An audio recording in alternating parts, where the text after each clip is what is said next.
பொரியரிசி களி செய்வோம், வாங்க பார்ப்போம்.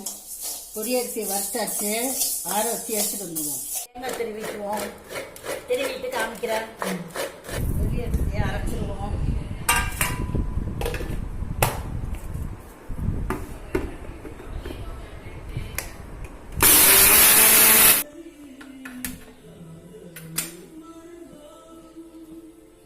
தண்ணி ஊற்றிக்குவோம், உப்பு கொஞ்சம் போட்டுக்குவோம், ஒரு பிஞ்சு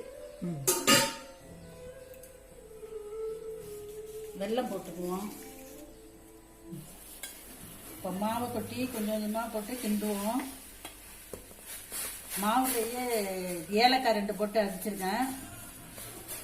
கொஞ்சம் கொஞ்சமாக போட்டு தான் கிண்டணும், கட்டி விழுந்துரும் இல்லாட்டி.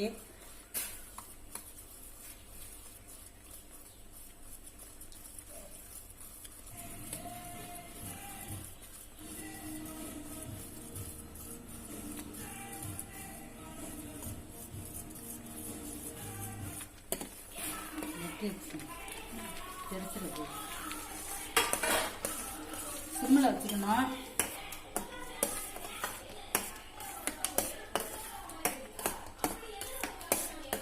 வெல்லம் போட்டு கரைஞ்சோன்னா மாவு போட்டு கிண்டுறோம். மாவில் வந்து ஏலக்காய் போட்டு அடிச்சிருக்கேன். தேங்காயை போட்டு இறக்குவோம். சூப்பரான பொரியரிசி களி ரெடி.